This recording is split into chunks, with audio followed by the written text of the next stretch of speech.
You're now listening to the Something Good Podcast Network. Please press any key to continue. A kiss, as defined by Dan Webster, is something pleasing, a caress, a gentle touch. But there's another kiss that isn't in Webster's. Hey world, we're kids! Some critics say they don't make music, they just make noise. Yeah, Kiss sucks! Kiss implies the extreme in the theatrics on stage, utilizing fire and smoke and bizarre costumes, and the ever-consistent, constant concealment of their true identities. Speaking of which, Kiss is going to have its own comic book soon. Take Kiss with you. It's fun. Show your friends and be the first. Now. Oh my God, no time to turn. All right, welcome to No Time to Turn, a Kiss nerd podcast. We are unabashedly and unashamedly Kiss nerds. Yes, we are. Nerds. And we have no shame. So we're going, come with us on this little trip. We're going to document as best as we can the history of Kiss, album by album, year by year. Trying to separate fact from fiction and do it with our own insight and opinion. Long on opinion, probably. We are not experts. We do not claim to be experts. We are just three random Kiss fans in North Carolina that have, all through our own individual means, grew up with it. I'm Russ Ward. I am probably the elder statesman here. I've been a Kiss fan since 1976, but joining me are the co-hosts of the Something Good For You podcast, Alex Stiff and Cap Nunn. I'm going to let them introduce themselves. We'll start with Alex. Yes, you got Alex Stiff here. I guess if we're all doing ages, since that's going to be kind of important, I guess, kind of leading through this. At the time of recording this, I am 28, and Mom was a huge Kiss fan, so it's just been part of my life since day one, basically. Right on. And my name's Cap Nunn, and I'm 33 years old, and like everybody mentioned, this is going to be an interesting conversation because this is multi-generational, takes on Kiss, like from somebody that was there, and then two folks that missed out on the golden years and only have references at this point, but are still fans, and the band has been important in all of our lives at one point or another. When did you get your first taste? It was in my early teens when I was first starting to play guitar and getting into rock and roll, hard rock in general, and I latched on to Kiss probably really quickly because they were monsters and demons, and I was into monsters and demons. Hell yeah! And how about you, Alex? Oh, well, like I was saying, I mean, from day one, Mom was always a fan, so it's like I remember it just kind of being around, but it never really sunk in what it was, because I don't know. Have you ever do you remember being a kid and experiencing media over and over, and then all of a sudden one day you experience it and it hits different, it kind of clicks and connects in a different way? Certain things, yeah. Yeah, and I feel like that's kind of what happened with Kiss with me. We went to Best Buy one afternoon, and she wound up seeing the Second Coming dual VHS tape set that had just come out post reunion tour, building up on Psycho Circus. So she picked that up, and she tried playing it after she thought this little snot-nosed brat had already gone to sleep. So I come bumbling my butt on out from my room at 11 o'clock at night, and there was some big scene with fireworks, Gene doing some fire or something, and I'm like, what is this? She's like, don't worry about it, go back to sleep. I'm like, no. This is interesting, I like this. And she told me later on in retrospect, she's thought to herself, she's like, shit, they got another one. It's too late. Well, that's what's so, I think that's, for obvious reasons, that's what was probably the initial appeal for anyone with the band was the visuals. Oh, yeah.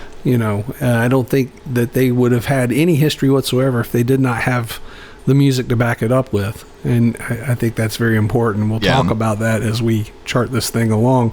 But my earliest memory of Kiss may not even be a legitimate memory. But I have a recollection in my head that I saw a television commercial advertising an upcoming concert. Where I'm originally from Roanoke, Virginia. So this would have been either the summer of 76 or possibly the summer of 75, which would have made me very, very, very young.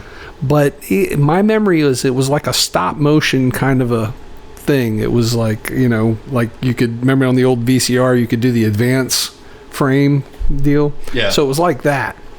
So like an advanced frame, and it might have been in black and white, but my memory of it's real dim. But that seemed like that was my first memory of seeing what, and going, what is this? It would left, especially I think it's interesting to me, the contrast of being from quote unquote the 70s, and what media was like in that time versus how much more media you have as we go into the 90s and y'all have came of age. Yeah. And how impactful it still remained to be in spite of all the advances and distractions and other stuff that had came up in its wake. It seemed like it was more impactful in the 70s because there wasn't a lot of competing media. There wasn't there was a lot of flash stuff going on in culture at the time, but you didn't have as much of it just constantly bombarding you. And I think that speaks a lot to just not just their visual, but just the overall effect of the band as an entity as a whole or whatever. Easier for them to have that lane as a result. Certainly in the 70s, but I'm saying but it carried over so strongly into the 90s as well. So you had the overall impact sort of retained once they reunited and did the makeup stuff again, that it still worked. It wasn't a one-time kind of blocked off into a certain time period. The kind magic of a thing. was back. Yeah, well, I mean, you could call it that, but it was a combination of that and the magic always being there and having kids like me and my friends in bumfuck West Tennessee figuring out that bands like this exist and are intrigued by it enough to where my mom bought a pay-per-view. It was the Kiss Symphony pay-per-view. I think you got a we've got the DVD over there. Yeah, I think that's my. It was your old copy. Because you were about to donate the thing. You were about to turn into second. So that's like your first real Kiss. That was my first real Kiss experience, at least for that time period. Because this was 2003, 2004, something like that. And I'd already gotten into the band because my best friend, that was like my music fan friend in high school, they had a ton of Kiss records, and I wasn't into it. And I kind of liked Rock and Roll All Night, and I kind of liked Strutter and Deuce off of his greatest hits collection.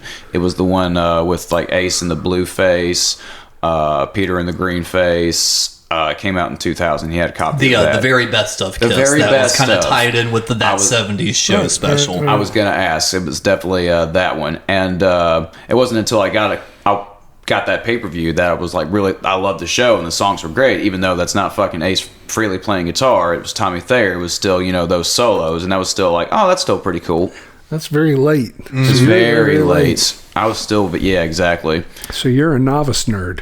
Yeah, I'm a very novice nerd. Well, there was a period in time where Kiss kind of fell off my radar for a little bit, and I was working at a college radio station, man. But we would still play Kiss songs, from Kiss Alive, because when I was in high school, I loved Kiss Alive. I loved Kiss Alive 2. I loved Rock and Roll Over. I just loved that 70s era. But then I got VH1 Classic, and then Kiss became the one we would go, ugh. It would be what... Kiss, because on VH1 Classic when they would do the Metal Mania shows, they would do the 80s Kiss videos. Tears Are Falling and the Lick It Up. Kiss literally became the human fast forward buttons, Well, that's something I think also we'll explore as we chart the whole history of the band, is to the makeup era and its impact versus the non-makeup era and whatever impact it may have had. I feel like honestly sorry not to cut you off. No, go ahead. I was gonna say I feel like I actually kind of came in at an exciting time, because I remember when Mom got that tape set around that same time as when they were on almost every magazine cover, because that was the height of Reunion and Psycho Circus, and it's and I remember actually catching the Millennium concert on Fox, because they did a special airing of that after Mad TV. No, that was Halloween. That wasn't Millennium. Was it not 99 though? It was probably in 99, but it was the Halloween. It was a Halloween special. Yeah, they did 3 songs. Yep. Yeah, and so Stadium. It was like I remember catching that on like some scratchy black and white TV, and like watching the Mad TV special beforehand, and like seeing them on all over this pop culture stuff, and then like that 70s show hit, and Mom and I would watch that all the time, and then all of a sudden they had That 70s Show Kiss special, and it was like it felt like everything was like drawing me in. It's like everywhere I turned, there was a version of Kiss. Even all the way down to by the time I was kind of aging out of it, but my little sister was born, Nickelodeon was running a show called My Dad is a Rock Star, produced by Gene Simmons. And they had like a Gene Simmons type character. So it's like, it felt like no matter where I turned, Kiss or Gene or some version of it was always around. And because of that caused my first obsession. Because we had internet and I could look up anything. Yeah. I've discovered YouTube and the Kiss forums, and it was like, oh, they actually did this one song different on this one tour. And all of a sudden I realized, I was like, nerd! Yeah, and I'm like, if I applied myself even a quarter of this amount to my schoolwork, I would be dangerous. Yeah. Oh, dude. I was the worst concoction, dude. I was like the music nerd, and I sketched and drew in class. Oh, God. And you were the rocker kid. I was like, that was the band you could draw, man. Oh, I did that in elementary school. I think from the time I was, learned to write and had to turn in any kind of assignment, it was always adorned with like Gene Simmons drooling blood, or at least Ace the face Frehley paint. shooting lasers out of his eyes, or your something. name with an S as the lightning bolt. Yeah, Russ with double Kiss lightning bolt S's. I would have the most fucked up Ace Frehley eyes. Seriously, I used to have this. I don't have it anymore, but I had an assignment where it got returned, and the teacher drew a picture or circled the picture that I drew or whatever and wrote, "I did not ask for this." Well, damn. Oh, I wish you still had that. I would actually make that the artwork for this cover for this podcast. I did not ask for somewhere I've got one of my little renderings somewhere, but I'm not it wasn't on a school assignment. But yeah, that was a big thing. Kiss had a very visual appeal, certainly when I was 5, and that would be the first thing that grabbed you. And in my era, there was still a lot of weird kind of rumors and stuff that would go around through the older kids, and it was usually just bullshit. Yeah. But you would hear the stories like, those big boots, they stomp on baby chickens and on stage and kill them, or Gene had a cow's tongue grafted on. the grafted on tongue, or that, and just then, outlandish shit. Outlandish stuff. And then I heard this rumor that they had a bucket that passed around the audience, and everyone would spit in the bucket and they would drink it, or that they threw up on stage, which I think came from somebody reading that Gene, quote unquote, vomited blood, and that just turned into they vomit on stage. Yeah. And I have a thing about that. It's like a phobia of mine, because I had probably a really bad experience with that when I was a kid, and so all of it scared me. Does the Gene act mess with you? No, I wasn't scared of him as necessarily as a scary person. I meant just from the throwing up part. Like, no, does that part I of the never act looked at it you? that way. Once I started thinking, I rationalized it in a different way once I saw it. But I'm talking when I was like about 5. Yeah. And so I went through a period where I was like, "What is that? Kiss? What is this? What is that?" And then I'd hear these older, these girls that babysat would tell these crazy stories. They spit in buckets and you gotta drink it. Blah blah blah. And then when you're 5, you're like, no. and they would have magazines and try to show me their pictures, and I'd be scared because I thought it'd be vomit and blood, whatever. I didn't know. You're a little kid, but at the same time, you're still intrigued by it, and you want to know. And I have these weird memories of stuff like that when I was a kid.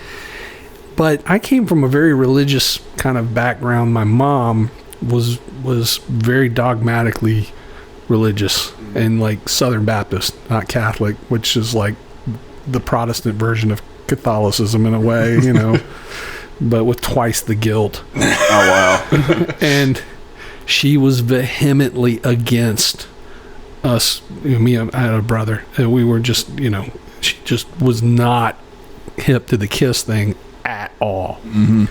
My dad was a little more cool about it. They had the good cop, bad cop thing going. So we had to we were going into it with a lot of brake checking. Does it make sense? Yeah, absolutely. And a lot of it we had to find out on our own because we didn't have the internet. We'd have to find out just through whatever means was available. And a lot of that came through, like, back in the 70s, these magazines that were very popular. And no, not Cream, not Rock Scene. Tiger Beat. It was Tiger Beat and Super Teen and most of all 16 magazine. And Kiss were almost always on the cover of 16 magazine. And it was a big deal to be able to get one of those magazines. And then you'd cut out the pictures and try to paste them to your wall or whatever. Yeah. Mm-hmm. And but that was our limited information. And if Kiss put out a new album, we wouldn't know until we went to the record store and saw it. Oh wow! So we were always, every time we go to the record store, we were thumbing through records and is there a new Kiss record? And it was a big deal. It was like, or usually we found out through friends. Somebody would call and be like, "Guess what I got? Oh no, new Kiss record! No, we never hear it." But Make me a tape. This would have started around the time of Love Gun. I can remember Love Gun being a new album. Really? Yeah. See, that to me is my prime. Like, I can't wait for us to get to those episodes of like Love Gun, Alive 2, that like the Super Kiss before Dynasty. That was really the era where it really connected with me because I was right at the right age. I was about 6 or 7, and then the next few years it was like perfectly primed. If you were a kid that was into that kind of into music at all, Kiss was really right up your alley. They worked. By that point, I think they were working towards that age group. I don't think they were initially. And we'll discuss all that. Yeah. But so that was I was there just to kind of catch that, and and I wish I was a little bit older so I could remember it better. Yeah. Because my memory is somewhat spotty in some things. Mm-hmm. But I remember Love Gun being a new album, and I remember where I was the first time I heard it. I can remember where I was the first time I consciously knew I was listening to Kiss, which was in Salem, Virginia, I guess technically, and there's a street called Electric Avenue, and we were at an intersection, and somehow my brother had conned my dad into commandeering the radio, which was that was a big thing, and he had whatever the local AM station up there was, and WRV, I remember. But anyway, Rock and Roll All Night was on. Yeah. And I remember where we were, and I remember my brother going, "That's that band you think you like so much," blah, blah, blah. So whatever he said, that was where it connected in my head. Okay, there's the music to match, what it was. So, I have those memories of distinct places and times. I can remember watching Kiss Meets the Phantom when it was on TV. When it was on TV, and we had really bad reception where we lived, so I was watching a very snowy reception. I'm sure that just made it so much better. Yeah, well, it probably did in a way. But so that was kind of my era, and I think it stamped that era and the importance of what that lineup and the whole Kiss phenomenon. Just it defined it to the point where it's very hard for me to accept outside of that realm, and not that I haven't tried. Yeah. But we'll get into all that as we progress. It's gonna be a different perspective because, like, with my age, like, my first exposure to them was them already being a legacy act and appearing in commercials. Even like there was a Holiday Inn commercial where it's 4 guys in Kiss makeup taking their gear off, taking off their wigs, and getting ready to do an interview, and then there's a reporter going, "You guys aren't Kiss," and then the guys that were in the costumes were like, "No, but we did stay at a Holiday Inn last night." It was that whole campaign. I remember that commercial. That was my first exposure to them, and my mom and dad are like, "Which one is Kiss?" "Oh, that's the one that screams and pukes blood." That was it. That's how dismissive they were. So when you think of Kiss, Cap, what's like the first image that really pops into your head when someone just goes Kiss? Basically just the costumes, the visuals. Well, but like what image? The makeup, like them, the individual members, essentially, the Destroyer era. Okay, there we go. Costumes, that kind of thing. Got it. Not even with their instruments, just Because I was gonna say when someone just says Kiss, the first thing that pops in my mind is the clear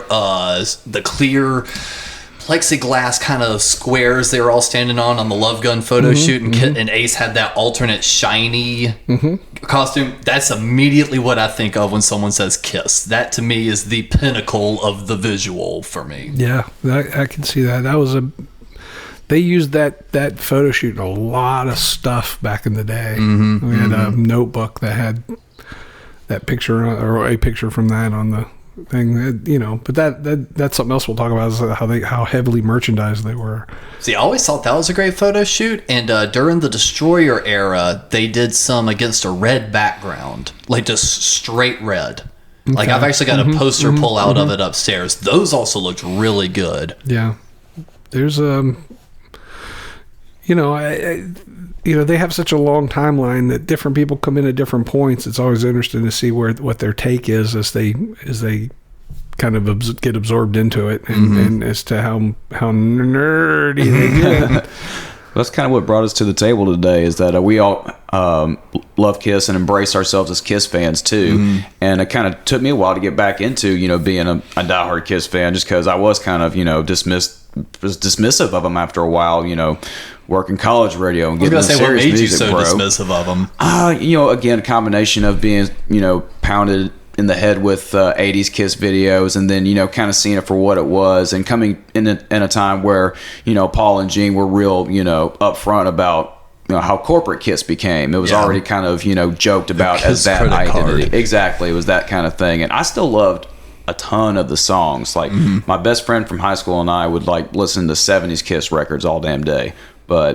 And I would celebrate it still with all my college buddies when we were getting into serious music, shit like that. But it's only been in the past 6-7 years since I've lived in Charlotte where I've started embracing that fandom again and talking with folks like y'all, and really. I was gonna say, and how long have you known me now? About 6-7 years. I keep telling him. So I just feel like I just drunk him back into the world. I was like, holy shit, somebody that likes this era of Kiss and knows about all this other stuff too, because people forget how expansive Kiss trivia stuff is with their fan base. Well, what you experienced in the 2000s, I guess. Yeah. Is also what happened basically as a whole for their entire career post 1980. Once they hit that wall, they went from being really cool to just being the absolute most not cool thing you can possibly, And honestly, you like Kiss. I mean, that always existed, but I think it got really bad there in the early 80s. It did. They weren't any different than any other hair metal band, and that really kind of, bummed the fuck out of me as a fan, Well, that just leads into something that Russ and I have talked about just years and years ago, which is same kind of problem kind of Alice Cooper ran into. Was he was a trendsetter and then eventually became trend followers, and I feel like his kind of fell into that same trap. They, whether people want to admit it or not, I feel like they set a musical trend. They set a bar for a live show. Absolutely. So as far as live presentation, they kind of took. I mean, we'll discuss that. Yeah. Obviously, Alice Cooper had a pretty big show there, but when it came to fireworks and spectacle, they took it up to another level. And became the standard. It did become an industry standard. They were looked upon. The critic assessment was, they're Vegas. It's showbiz. It's Vegas. It's it's not a rock and roll show. It's Vegas. Well, now you go to see a rock and roll show, and everyone is doing that. Everyone. And it almost doesn't warrant comment, but it does to the degree that people forget that what really brought that up to the level that became the industry standard was the Kiss show. Yeah. Yep. More so than anything else that preceded it, which would only be Alice Cooper. And where do you think, since we may not really be able to, decipher this as we're going through the years, where do you think Kiss started falling off that train and becoming trend followers? Oh, definitely in the 80s. Yeah? Do you think that was the first signs? They always kind of followed in a weird way. I would say Dynasty. In more in a kind of a musical way. I think they were just better to I don't know how to say it. They sort of were able to synthesize everything that they were being influenced by and create their own thing. Yeah. I think they began to they started looking at what was going on and trying to like match it and keep up once they got into the 80s. I think that's when you start seeing them really second guess themselves and start trying to calculate, okay, is this going to work? Is this going to work? Is this going to work? Whereas in the 70s, it was a gamble. I mean, was this going to work? I mean, as we'll discuss, everyone was against this idea. And they believed in it, and so that was the lead. They knew they had something that was unique, different, and special, and they had the faith in seeing it through, even to their own demise, if it were to be that way. It was a risky proposition when they were coming out of the chute, but once they got to the point where they were an established superstar act, and then it became,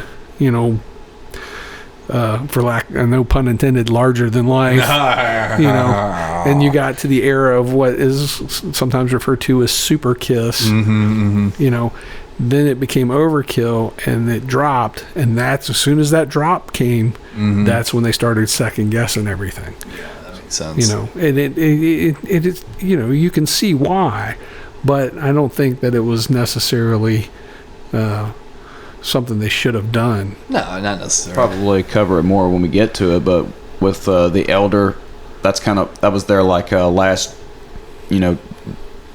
attempt at just throwing everything against the wall and seeing what would stick before just going full hair metal. With the Elder, I think they were trying to do something really audacious and different, and I think that was the last, and it was a gamble that did not pay off. Well, I mean, Gina and Paul have said on a couple different ones, whether it be like the Extreme Close-Up, Confidential, whatever it was from the 90s, that they were trying to please the critics. They were trying to write a critics-approved record. I think that was partly true, but I also think I think they believed in what they were trying to do. I think it was a concept that they wanted to, they thought fit into the Kiss thing. And also, how much do you feel was a Bob Ezrin thing? I was going to ask. Yeah, I'm sure he had a huge influence on that. But Bob Ezrin wasn't at his peak either, though, was he? Well, probably not. No. He's admittedly been like, no, I was at some of my worst in the late 70s, early 80s. I obviously I wasn't there. We can only judge by what the final product is. But, I mean, given his track record leading into that, it seems kind of like it's kind of just an excuse for having to, delivered a shit album. But we'll give. That's all the stuff that we're going to talk about on this show. This is going to go album by album. We'll explore each album, songs, the strong songs, or the songs we feel are the stronger songs versus the weaker ones. We'll talk about the ensuing tour that supported each one, and just kind of chart the history, and then try to figure out like these things where you read stuff or hear stuff that the band say that may not really jive with some other stuff, and try to figure out, okay, well, what's the truth here? Is this did Ace truly come in with a red and orange sneaker? Stuff like that, But also just we'll try to explore cue the Unsolved Mysteries music. Try to explore how, like we say, with the influence not only on just presentation, but maybe even musically as well. This is a band that has a very deep impact on popular music today that doesn't really get rightly recognized because, I think, of that imagery. The calling card that made them so successful has also hurt them in a large way. And I think that they still remain the ultimate cult band. I was going to ask, all of us as musicians here at the table all play guitar and bass for various reasons. Was Kiss a big part of y'all's decisions to pick up a guitar or try to excel at it by any means?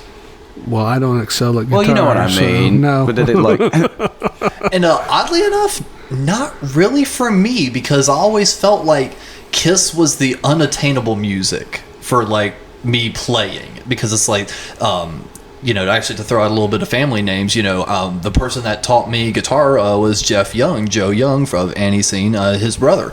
So he taught me a bar chord. So it's that's all I knew for years. So it's I would listen to an Ace Frehley solo or Come On and Love Me, and it's it's got all these, broken chords, and all this really intricate stuff. And I always felt like that was so beyond my reach almost never tried That's interesting to me because I always thought that was like kind of introductory for a lot of people to learn how to play. That was an accessible kind of music. That's one thing about Kiss that I think appeals to me now more. I would not have rationalized this obviously as a kid, but the music was accessible in a way that like music like Yes, let's say, right, wasn't. Yes didn't appeal to me, especially as a teenager. Any kind of prog, Emerson, Lake and Palmer, and this kind of stuff didn't have that appeal because it didn't have that immediacy and that what I like to call proletariat teenage American rock and roll. But I'm not as advanced as you guys as far as skill on playing, but it seems like most people that I knew, that was kind of their introductory means to learn how to play. Like that was the easier stuff to figure out how to play. And maybe it was because I just kind of wound up going about it the wrong way because since Cap kind of brought it up with my playing guitar, when Mom got it for me, we didn't do lessons for like almost a year, and then she was like, do you want lessons? I was like, yeah. And the guy she took me to, I know Cap knows, do you know a comedian named Mitch Hedberg? He very much a Mitch Hedberg kind of guy. He's like, hey, what's up, dude? It's like you could read between the lines now that I was older, kind of thing. And he was like, "What do you want?" So your stereotypical guitar instructor. Oh, totally. Okay. And he was like, "What do you want to learn to play, man?" And I was like, "I really like Kiss." He's like, "You want to learn rock and roll all night?" I was like, "Yeah." He's like, "Cool." He's like, "Well, just practice, this, and this. And when you come back next week, I'll have the tabs, and we'll learn how to play it." I was like, "Okay, cool."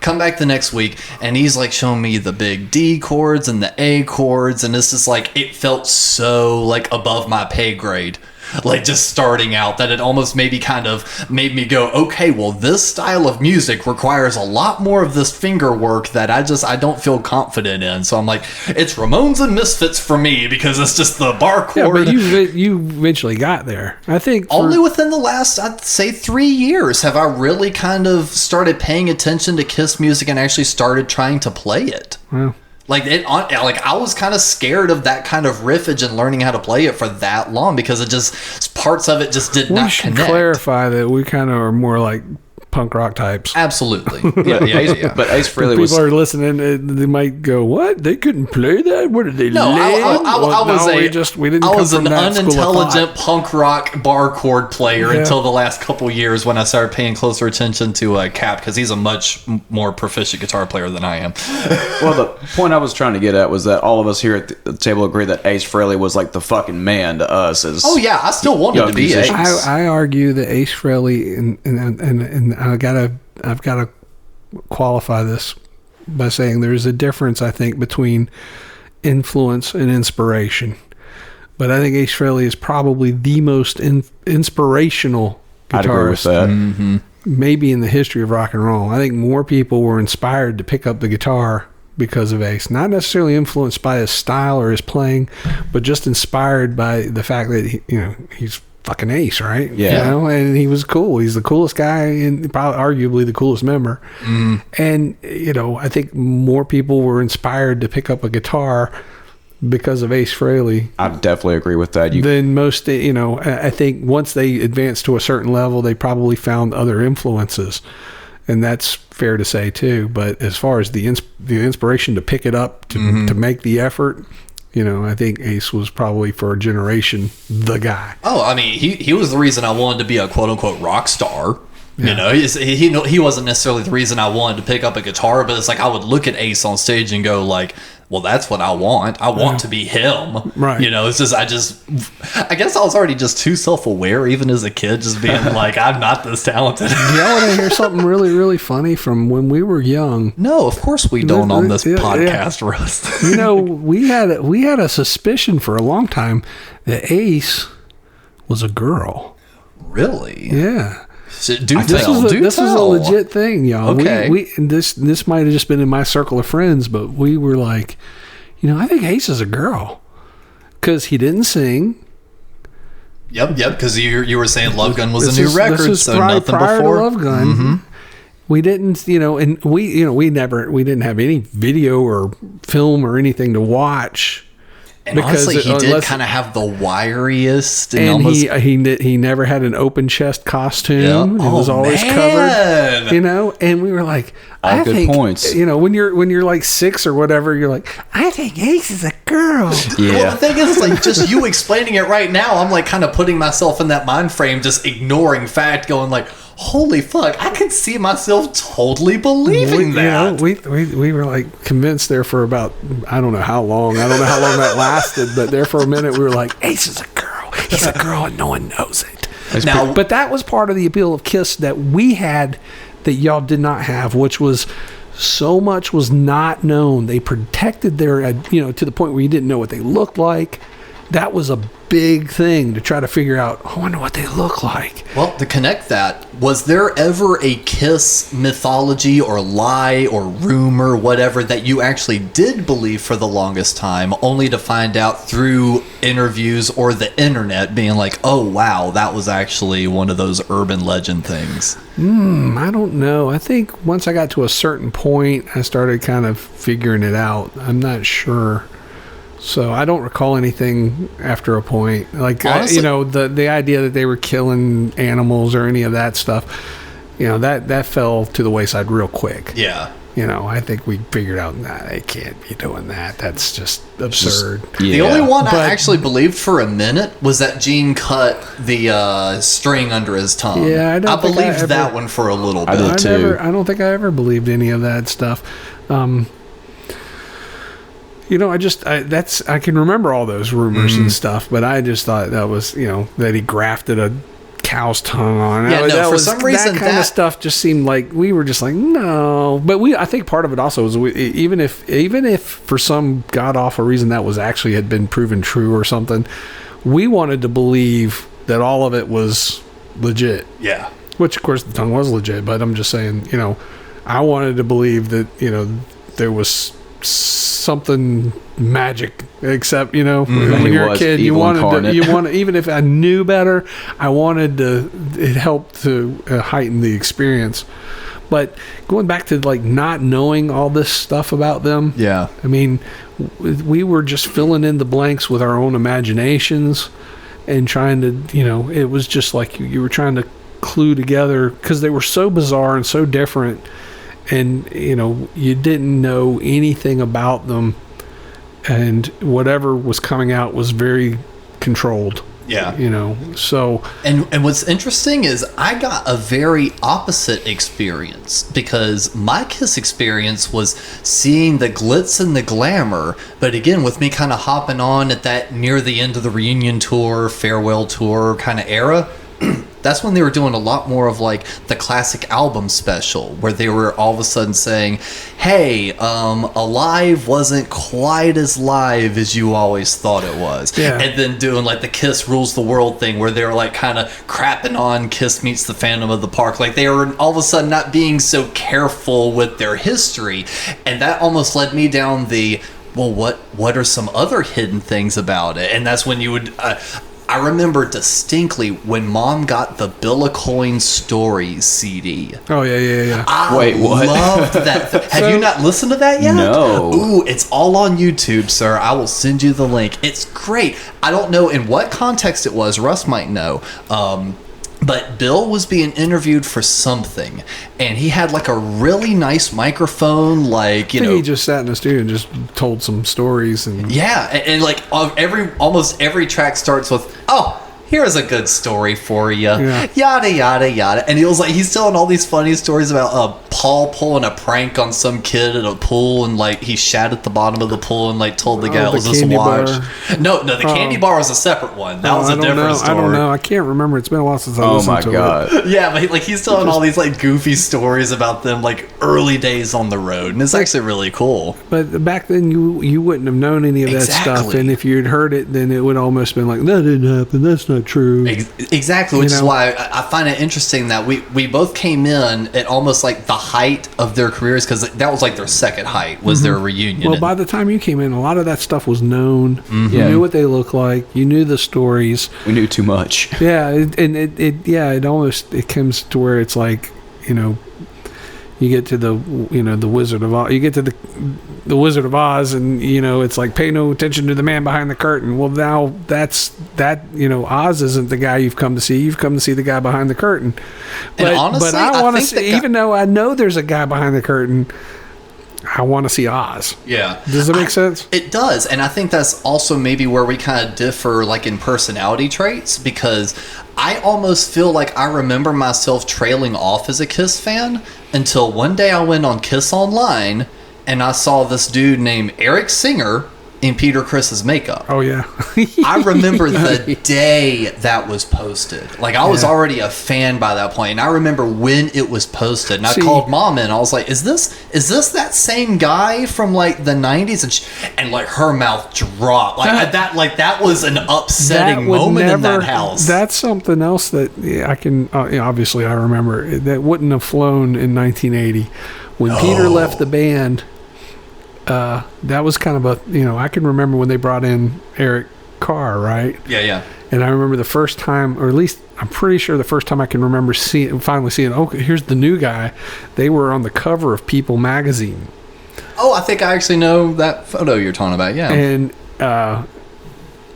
so that was the first time when we got to see what he looked like. Yeah. And that was a big deal. There was very much a kind of we're all in it together kind of feel. I think he was more readily accepted, as a new member than anyone else that has come up since. Certainly, more readily accepted than Eric Singer trying to wear Peter Criss's makeup. Well, I think it also just came from the fact that from all accounts, even people that like weren't even Kiss fans said that Eric Carr was one of the sweetest human beings they ever met. Well, yeah, but we wouldn't have known that.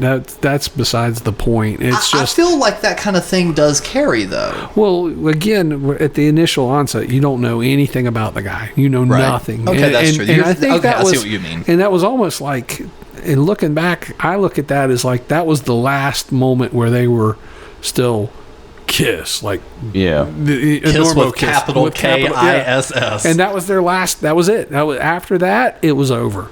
Once they were on the People magazine cover, I look at that as like that's the hard line where it was just like after that, it was over. So Eric Carr came in, and everyone was like, "Oh, look, it's the new guy," and.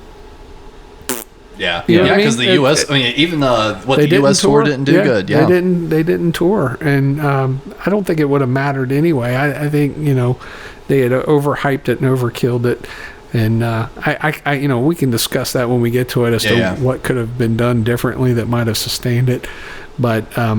But it's like, since we won't really wind up getting to this, or if we do, it's going to be a long time, so retreading this water won't be too big a deal. But kind of what I was saying, like that moment when Eric Singer donned the Peter Criss makeup, I refuse to call it the Catman makeup. It's the Peter Criss makeup. That's my stance I'm taking on No Time to Turn. When that happened, that almost reignited the fire, because it was like, wait, what are they doing? This seems weird. What's going on? And it made me want to dig in and be like, well, what's caused them to want to do this? Peter's left before, hasn't he? And then it like really made me like dive in, like, well, why did he leave the first time? Well, you know why they did it. Oh, well, of course, I do now. But like that day one when I got it and saw it, I don't know how old I was, but I was not old enough to really do full rational thinking. That just immediately set my mind ablaze, being like, well, what are they going to do? What's going on?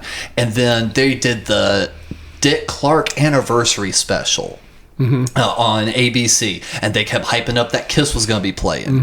And Mom, I remember her distinctly saying, the only reason we're going to watch this is because Ace is still in the band. Because even though Eric Singer is like, surprise! Because no one announced that Tommy was really playing in the band yet. They had not really said much on Kiss Online, because it was now in retrospect knowing he was trying to renegotiate contracts and XYZ. So they just and all that we'll get to eventually. But then as soon as they did a zoom in and it was Tommy, Mom literally yelled from the couch. She's like, "No, they replaced Ace! No!" See, now there's the big. But there's I was going to say, there's a big difference though between your experience again and mine. Is that your mom was a fan? Yeah. Oh yeah. And my parents, particularly my mom, was very vehemently against it. Mom did put the kibosh on it, though. Here's that word again. Well, yeah, but I don't think it was probably quite in the same manner because... No, it was in the manner of you're obsessed. You need to listen to something else. Yeah.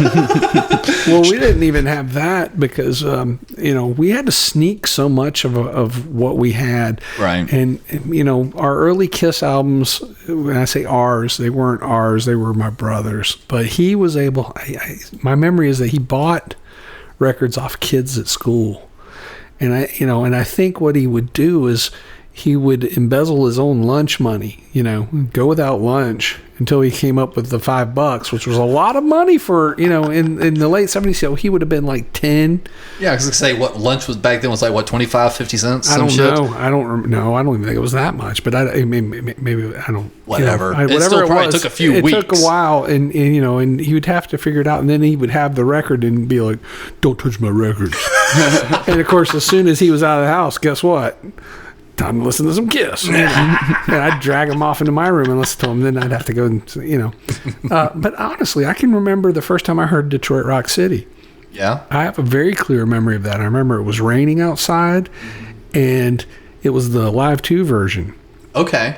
But I still understood it enough to know I'm listening to the lyrics of this song, and I'm realizing the guy dies. Yeah. And that spooked me really hard. I was just like, I remember thinking... It was kind of scary. Yeah, that's kind of fucked up. Yeah, it was like this wasn't like we had the Bee Gees. We didn't have the Bee Gees, but we had a few records, but it was like oldies kind of stuff.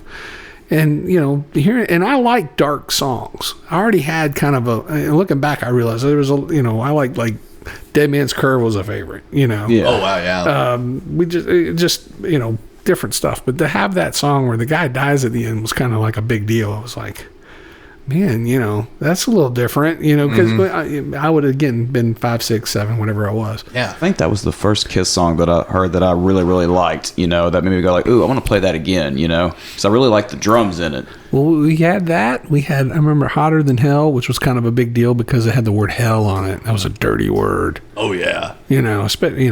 So then the first record that I remember, my brother must have been sick. My dad took him to the doctor, and they'd gone to, I know where they got it. I wasn't with them. They went to Cundiff's Pharmacy in Vinton, Virginia, and Randy was able to get Rock and Roll Over. Rock and Roll at a pharmacy. That's what I like to hear. Oh, they had records at the pharmacy, man. And that's so cool. And he brought that home, and it was just like, that was it. I still have that record. I still have that physical copy still in my possession today. And when you mentioned that, kind of being like, you remember the time and place you were when you heard like Detroit Rock City, I have a very bizarre version of that with Love Gun. Like, it definitely wasn't the first time I listened to it, but every time I hear Tomorrow and Tonight, for some reason, I am immediately transported to Myrtle Beach, on the main strip where the Gay Dolphin and Ripley's is and everything else, because I had an original 70s cassette tape of that.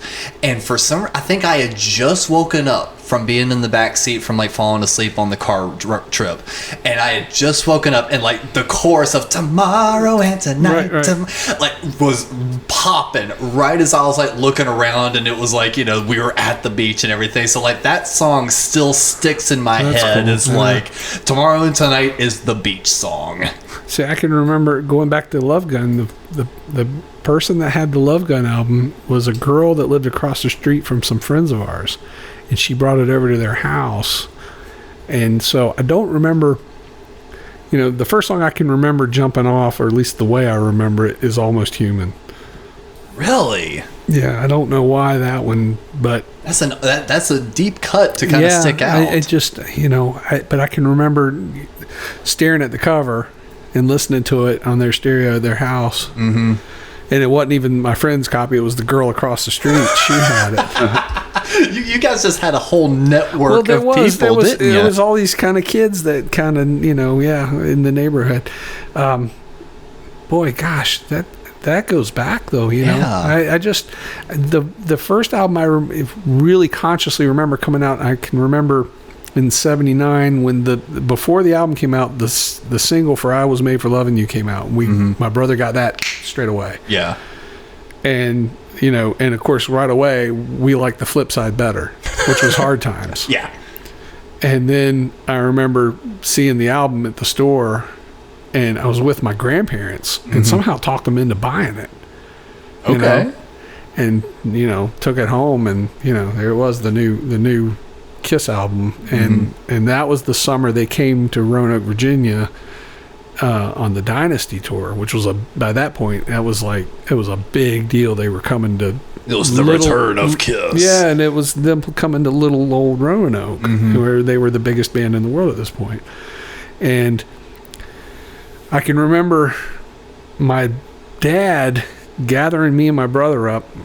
This would have been I'm almost positive this would have been Easter Sunday. We were at my grandparents' house and visiting, and he had the newspaper. He always got the Roanoke paper. Even my grandparents lived in the southwesternmost part of Virginia, right? But you could get the Roanoke paper there. And got it. He had the paper folded on his knee, and he gathers us up. He goes, "Boys," and I'll never forget this. He patted the paper. He goes, "Boys, the paper says Kiss is coming to Roanoke." And we're like, before he does, and then he does this. This is the coolest thing my dad ever did. He leans forward, he looks at us, he goes, "Would you like to go?" That's awesome. And our little heads exploded. I was 8, and my brother was 12. So I did not realize this until later. He had already conferred with Mom about this. Nice. And it was decided there was no way that their baby boy Russ was going to get to go to no rock concert. No 8-year-old belongs in that environment because there's drugs and there's. But there were, right? So he goes. "Well, Russ, I'm sorry, but it says you have to be 10 years old to go to the concert. You have to be at least 10. This is a lie, but I didn't know to fact check it. I wouldn't have known. And I'm gonna fact check you, Dad. Yeah, I wouldn't have known. And so they lied to me, and I couldn't go. And my brother got to go and see Kiss on the Dynasty tour, their last run with all 4 original guys before the reunion. Wow. How old? You said you were 6? I was 8. 8. Summer of '79. Because I remember you said before what your first show was, Animalized tour? No, Asylum. Asylum tour. I remember it was one of those. I didn't get to see Kiss finally until the Asylum tour. Which, I mean... That's, all right, so did you get to see any of the reunion show Yeah, I saw the reunion tour. I didn't see it twice. I saw the farewell tour twice. Yeah, I remember you telling me that. But, the reunion tour, that was another story that we'll tell another time. But, kind of comes back to, what Alex brought up earlier about like getting into, what goes on behind the scenes a little bit. My my first book, that's the thing about Kiss too, is that it's there's tons of books about everybody's perspectives of what happens behind the scenes with that organization, and my first book was the Behind the Mask collection of interviews, which was like I guess came out right after the reunion tour, right, or the farewell tour. I remember Mom actually hounding our Gaffney, South Carolina library to please bring that book in so she could print it out of the and they did. They eventually brought it in for her. Oh, wow. But yeah, it's like that she did not want to pay full price for it. She just hounded the local library and was like, "Please bring this book in so I can rent it." I've got most of those Kiss books. There's a bunch that I don't have. The Julian Gill books, I've got one. Hail Julian Gill, the penultimate Kiss nerd. Yeah, he's a really nerd cool. salute. Yeah, I was gonna say I do like Julian. Oh yeah, absolutely. But I've got a bunch of those books. I never hesitated on going to the store and buying those. I dropped many a dime on the on the Kiss nerd books. And actually, while we're talking on Kiss nerd books, I'll have to see if it's the same one. I don't feel like getting up from the chair right now. And actually, no, now that I'm thinking on it, they did not do it on the inside. But I remember when Kiss was releasing that photo book, Kiss the Early Years, and it was like the first album all the way up to like Hotter Than Hell, Dressed to Kill, and then like a tiny segment from like The Elder. That was it. It was just a photo book from a photographer. Well, Kiss was going to be on Good Morning America, or Gene and Paul were going to be on Good Morning America promoting it. Mom let me like go to school late just so I could watch it. Fast forward to that Christmas. And Christmas morning, Christmas Eve. So the way our family worked it is everyone got together on Christmas Eve to do like the dinner. We'd open presents from the family. Go to sleep. Santa Claus would come the next day. That's the last bit of presents. You mess around, do all that all day while she took down the tree. That was our family. But Christmas Eve morning rolls around and she goes, "Hey, the mailman just dropped something off." And I was like, "What?" And she pulls this bag out from back behind her, and on the tag it says, "To Alex from Gene and Paul." And she like fake like signed their names on it. That's pretty cool though. How old were you? Oh geez, it would have had to have been the year the book came out. I was in 3rd grade. So you were, that's a cool thing to have when you're that young. It's, But they didn't actually sign it. No, of course she not. signed it for them. But I thought it was later on. She told me that, and I was like, "Oh, that's funny." But it's cool because that shows the difference between your experience with your mom being cool about it, and my experience where it was like we had to sneak it. And I don't know to this day how Dad talked Mom into letting my brother go see him in 1979. Yeah, Knights in Satan's Service. Well, they were only a few years away from that one. Yeah, I don't know if she ever believed that, but she just didn't like rock and roll in general, and Kiss being the band that we loved, she just hated it the most. But we still had stuff, and don't misunderstand, we still were able to get stuff, but it was harder to get the stuff that we got. And I don't like, we had beach towels. I don't remember how we got those beach towels, and I wish we still had them because they're they're worth money. Oh yeah, I know which one you're talking about too. And we didn't use them. We put them on our walls. Nice. Well, my brother stole mine and put it on his wall next to the one that he had. So, it was just double. Yeah. But yeah, we had, it was wall-to-wall Kiss. In 1979 also, I had an uncle that worked for Wendy's. He was in upper management for Wendy's restaurants. And he came to Charlotte for some sort of meeting or conference or something. And they went out to eat at a Japanese steakhouse. And they come in and there's a flurry of activity over by a table. And they're like, "What's going on over there?" And the waiter's like, "Oh, those are the guys from the band Kiss. They were in town, they were on tour. They were in town. They were in Charlotte that night. They were eating dinner at the Japanese. This restaurant used to be across the street from the old Coliseum. Oh, okay. It's long since torn down. Yeah. Not the Coliseum, but the restaurant.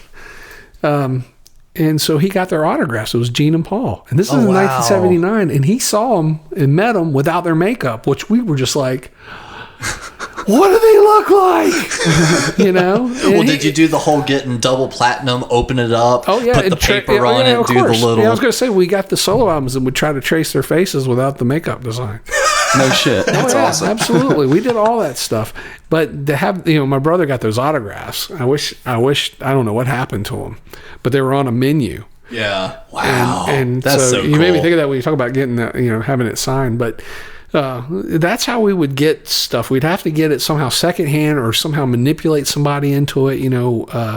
Like our grandparents really weren't hip to anything, and we would kind of, manipulate their ignorance on the subject. We want a Kiss album, and they sell like a bunch of clowns on the cover. They thought it was a kids record. They didn't know. And then Mom would just be like, "Oh God," And oddly enough, man, I have you to thank for actually giving me a little bit of taste of what you're describing right here, of like the secondhand having to get it from things, because I am 99% sure, because I had to go through my closet the other day to look for some other stuff. I've still got a whole bunch of VHS tapes, and I remember you sent Mom 2 tapes specifically. One had The Evolution of Kiss. Do you know what I'm talking about? That fan made it. Yep. One had that, and another one had Winterland, a show from, I think, either Destroyer or Rock and Roll Over, where the main POV was kind of from the bottom looking up. Okay. Does that make sense? Almost from like the bottom of a mic stand position camera. That show, and then there was the Tokyo, Japan show that was aired on HBO. Then that was on another tape. And actually, I think on the end of the Evolution of Kiss tape was the uncut Tom Snyder interview. Right. That was a big thing in the 90s, was all the videotapes started to trade, and they were coming up, all the bootleg concert stuff. Now you get on YouTube, you don't even think about it. It's like, oh, let me look that up. Too close. But back then, anytime any of that stuff came up, it was a big deal to all of a sudden score it and find it and be like, oh, I found the, Madison Square Garden, February 77. Oh, dude, but what made me like, it's like I'm almost kind of got goosebumps again, like thinking about it. That was like my main mode of watching Kiss for the longest time, because Mom didn't want me messing with Second Coming. That was a brand new tape set. That was hers. Right. Don't touch it. Don't touch it. Yeah, you can have these second generation things that Russ sent. You can watch these over and over. That was the better stuff to have. Oh, it was the best. That's why I love it. It was way better. So it's like, she's like, you can just watch this. I'm like, okay. And so the cutaways and the segments of songs they would use during like the evolution of Kiss became ingrained in me so like much that I didn't realize I almost had nostalgia for that tape until about 2 weeks ago. I was just scrolling YouTube and someone uploaded that exact one, and I watched it, and all of a sudden I'm like narrating it, like saying like, you remember it. Yeah, and it's like I had not thought about it in forever, and all of a sudden I'm like narrating what Gene and Paul say. I'm like, oh, they're about to do a Firehouse clip right after the diddly diddly diddly bum bum bum bum. I was like, oh, there it is. Well, you know what I had that I have still not seen anywhere? I had a tape that had, it was called The Inner Sanctum, and it was an Australian television special, and it's about 45 minutes, maybe an hour long. And I've seen little clips of it and stuff on YouTube, but I've never seen the full one, and I've got it somewhere. I don't know where it's at. I know I still have it somewhere. I hope I do. Man, that... I may be misthinking, but that name sounds so familiar. Well, I want to say that was on one of the tapes you sent us. It probably maybe was, and it's a documentary of the Australian tour. Yeah, and some of that, like I said, it's got the Detroit Rock City that was on Kiss Exposed, but it's also got them doing other songs, and some of these songs, like I said, they're on YouTube, but there's also interview segments and stuff from the promoters. And the interview segments is like what really makes it, because I think that show in partial is on one of the Kissology sets. Because it was with Eric Carr. Yeah, the show is. Yeah. So I think one of the I think not it's the whole most of the thing. show, but it's not the whole show. Yeah, I think they cut out like God of Thunder isn't on there. That and the first track or two is it because it kicks off with Radioactive. No, that's Largo 79. Okay, that I'm was thinking the of a first different Kiss one then. bootleg video that I got was the Largo 79. I bought that in the 80s. Yeah, that was a big deal to have that. I just now conflated those two. You're right. Yeah, it did still start with Detroit Rock City. You're right. The Largo 79 was probably the most widely circulated at first, at least in our area that I can remember. Yeah. But no, the Inner Sanctum... They started popping up with different ones. Yeah, my brain is on the right path now. Yeah, there is still a segment of that one on there, but it starts with Detroit Rock City. And oddly enough, because as soon as you said that was the version that was on Exposed, I always remembered liking Paul's vocal on that version specifically. I think they went... You're talking about the Detroit Rock City from Australia? I think they went back and doctored those. Really? I'm 90. I don't know that for a fact, but it just sounds like to me that that's all been doctored to some degree, and it made me wonder if they had other plans for that just never materialized. I've never heard anything about it. I don't know. That's something we'll explore once we get up there. Yeah. But that's the Unmasked tour, and it was what was summer for Australia was winter here in America, but down there it's summertime. So what year would this have been? 1980, November of 1980. And that's that was kind of their last big, where they had the Kiss Mania thing still happening. Yeah, and it was in Australia. But we'll discuss that in length when we get to the Unmasked era, because we're going to do this year by year, album by album. This is just a means of introduction for those listening of who we are and how we fell into this whole mess. And honestly, I think a really good wrap up, because we've done perfect on time. This was we kind of drifted off right at the good segment, but I think a good way to kind of wrap this up would be A, who is your favorite member, and B, has it ever changed? And let's start with you, Cap. I think my favorite member is still Ace, and it's kind of went back and forth between Ace and Gene, only because, and both for, you know, musician type things. You know, Ace Frehley was a big part of my developing guitar style when I was a kid, and Gene was very much the same way with my bass playing style. So it kind of like it goes back and forth like that. However, as far as like my favorite member just overall consistently, it might be Gene. I don't know. Maybe it's the fact that he sang and played, and I kind of gravitated towards that as a kid. And you know, his whole aesthetic, like the face on Kiss Alive 2, where you know he's just bleeding from the lip and it's just all over the place. That is still a cool picture. I don't know what the story is behind that. Because his hair is all wet and everything. I think he must have caught his hair on fire that night and they doused him. Yeah, just for little things like that, I'll go with Gene. I totally get that. What about you, Russ? I don't know that I've ever had a favorite. I'm sure I've swayed from one to the other at any given time.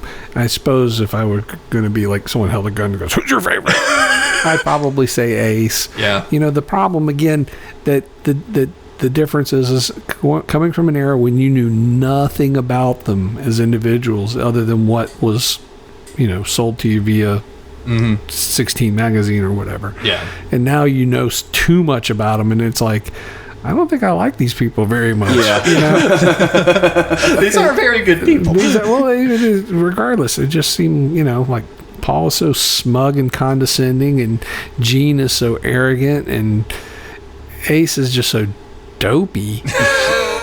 You know, and Peter's just so whiny. Yeah, you know, it's like, well, you know, I mean, but, you know, we all have our character flaws, but I'm just, you know, but you get them at such a heightened level when you had such a high expectation of what you imagined they were versus who they actually are. And so I only judge them as the characters that I grew up with, you know, and, you know, to me, Ace was sort of the coolest. I mean, Gene was pretty cool. They were all cool. It was all exciting, you know, I mean, you know, it would have been cool to have been able to meet or seen any of them back in the day. Yeah. So I don't know that I ever had a particular favorite. Right. And I'd say with me, Ace immediately drew me in. But honestly, within the last, I'd say 5 or 6 years or so, Paul's kind of become my favorite. And I think the reason for that is I was listening to the Ace solo record, love it to death. Then I put on Paul's, and it hit me in a different way. His songwriting, the guitar tone, his vocal delivery, everything. It just hit me in a completely different way than it had before. Oh, his record's strong. Oh, it's amazing. And it kind of made me listen to that era of Paul in a little bit of a different light. All of a sudden, it's like I'm listening to I Stole Your Love, and it's like I'm really paying attention to his, like, I'm something different, ain't like the rest. How does it feel? Like, all of a sudden, like, so much sass and style in it. And I'm like, you know, I think he's kind of my favorite now. It kind of rung more true to me later. Well, we should revisit that once we get through this whole run and, and get into where they become more pronounced as individuals and see how you feel about them after the fact. Yeah, well, again, we all know too much now, so we already have our preconceived ideas of knowing too much, but it'll be kind of fun to revisit everybody's individual personalities again, you know, because we want to talk about this kind of stuff with little context, too. And we can count how many times Peter's tried to quit. Or how many times they tried to say they fired him. Yeah, there you go. We will separate the truth from the fact. Or the truth from the lie. Not the truth from the fact. Whatever. Well, I mean, they could be truth from fact. It's all perspectives. Yeah, it's all perspective. Sometimes everybody's true. Would you say it's two sides of the coin? Yeah, two sides. That's what I was saying. Anyhow, this is what we're going to do and how we're going to do it. It's just three nerds talking about Kiss. We aren't claiming to be the experts, but we are going to have our own opinions. We're going to start in right directly on the next episode with the first album and how they got there and where it took them. Until then, I hope you've enjoyed this introductory episode of No Time to Turn, and I hope you continue to take the ride with us. So for Cap Nunn and Alex Stiff, I'm Russ Ward, and we'll see you next time. Thank you for listening. Please insert another coin by supporting the show for as little as $1 a month at patreon.com/somethinggoodnetwork.